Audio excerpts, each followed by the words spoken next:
don't know why we don't start vetting these Olympians before they actually start to represent us overseas for their patriotism. The patriotic thing to do is actually to root against these unpatriotic Olympians. The idea that they shouldn't be allowed to speak or they should be sent home from the Olympics, I have some questions.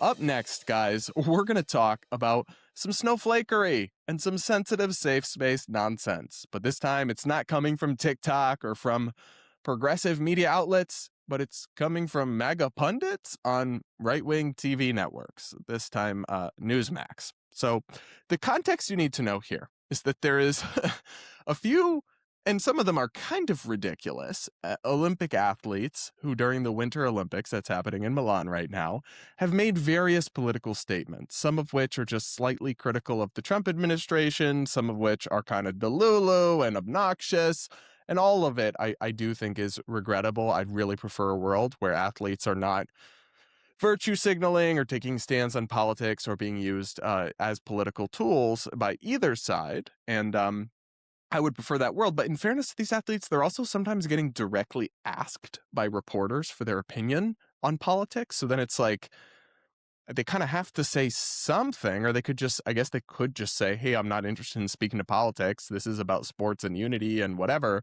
But then that would be viewed as a political statement by the left. So it's like some of them are being put in between a rock and a hard place.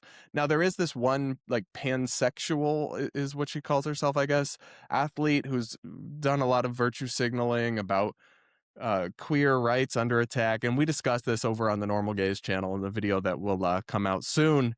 I find a lot of what she said to be silly, but do I think you should not be allowed to compete at the Olympics if you say these kinds of things?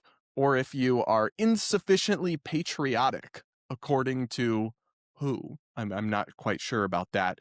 I do not, but that is the take that was advanced by the conservative commentator and pundit Evita Duffy Alonso, who, and this isn't really relevant, it's just interesting, is the daughter of Sean Duffy, the transportation secretary, and Rachel Campos Duffy, who is a Fox News host. Anyway, Evita has a fledgling career in right-wing media for herself and is a commentator with some note and some following, and she appeared on Newsmax with the host Carl Higbie, and the free speech warriors had an interesting take about the Olympics. Let's listen. It hasn't been, but she was a three-time reigning champ and was expected to at least win a medal. She flopped, got 13th place. So I'm thinking to myself, like, maybe she should focus on doing what she came there for rather than political bashing of the Trump administration. I don't know why we don't start vetting these Olympians before they actually start to represent us overseas for their patriotism. My friend at the Federalist, Sean Davis, he wrote this Sean Fleetwood, he wrote this great article. He said the patriotic thing to do is actually to root against these unpatriotic Olympians because they're going out bashing us. Why should we cheer for them? Why should we want them to win? I mean, look, I do find it annoying when athletes virtue signal and talk about political things they don't really understand. But unfortunately, right-wing people do tend to embrace those same people as soon as they utter a conservative or right-wing opinion. But regardless, the idea that they shouldn't be allowed to speak or they should be sent home from the Olympics or that we should vet them for patriotism, I have some questions how that's remotely compatible with free speech or the First Amendment, depending on who is doing this vetting.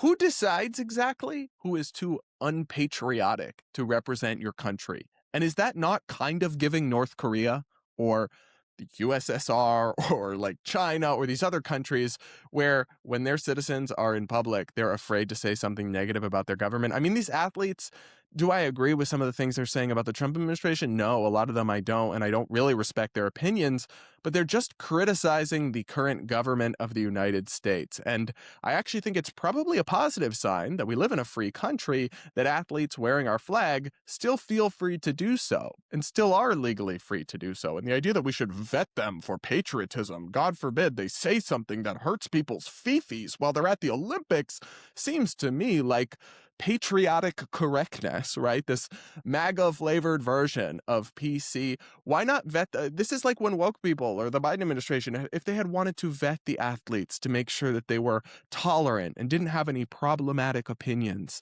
that could lead to them saying something hurtful to different groups of people while they're out there. Like, no, whatever happened to meritocracy, right? Allowing who should we send to represent the U.S. skiing team? The best skiers.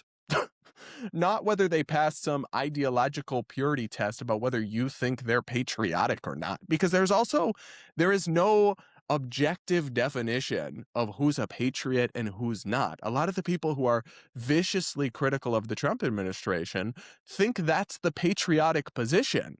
They think, and you don't have to agree with them, but this is what they believe, that Trump is attacking American values and our system of government. And in the same way, a Democratic administration, say that they did institute some kind of vetting for U.S. athletes. Have no idea how that would ever be constitutional or upheld or valid, but some sort of vetting. Well, guess what? A Democratic administration would probably find a lot of right-wing viewpoints to be unpatriotic. For example, if you supported the January 6th riot or the attempt to overturn the 2020 election, they would say, well, that's people like that are unpatriotic and are betraying American principles and should not be allowed to represent our country. It's like, do you want to play stupid games?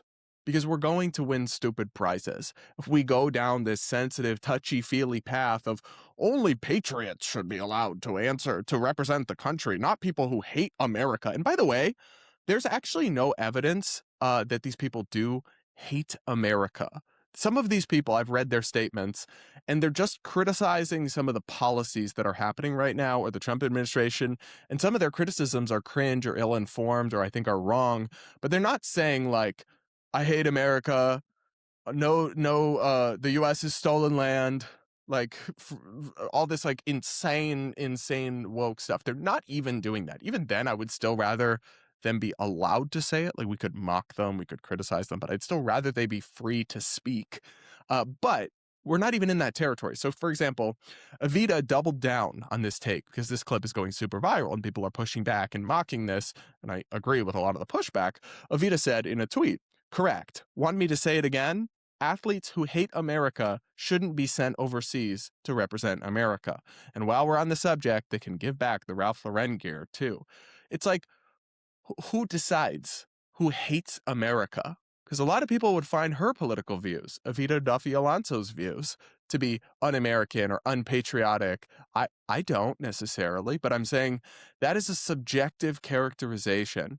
And the idea that it would be remotely consistent with free speech or limited government or any of these things to have the government deciding who is patriotic enough because of their opinions and speech to be allowed to engage in different athletic competitions is a little dystopian. And yes, snowflakey BS, but it is an increasingly widespread view that I hear from people. I'm sure I'll get many comments on this video disagreeing with me and saying, no, they really should only be allowed to go if they say nice things about Trump, or I guess they would frame it as if they don't hate America. But hating a government or hating a president, even in ways that are wrong or over the top or hyperbolic, is not the same thing as hating a country. So I want to play you the actual clip of this pansexual woman, the things she said that sparked this firestorm, and then tell me if you hear the part where she says she hates America, because I don't, as much as silly as I do find some of what she said. Listen to this.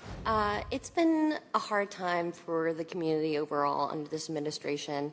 It isn't the first time that we've had to come together as a community and try and fight for our human rights. And now especially, it's not just affecting the queer community, but many other communities. And I think that we are able to support each other in a way that we didn't have to before. And because of that, it's made us a lot stronger. I hope I can use my platform and my voice throughout these games to try and encourage people to stay strong in these hard times. I know that a lot of people will say, you're just an athlete, like stick to your job, shut up about politics, but politics affect us all. It is something that I will not just be quiet about because it is something that affects us in our everyday lives. So Of course, there are things that I disagree with, but as a community, we are strong and we support each other, and brighter days are ahead of us. So look, I find a lot of what you just said there cringe. I really don't think that pansexual people or queer people or whatever she means by that rights are under attack. Obviously, there's restrictions on trans rights that we could discuss or debate, but I don't believe gay, bisexual, or lesbian or any of the other fake things are really meaningfully under attack.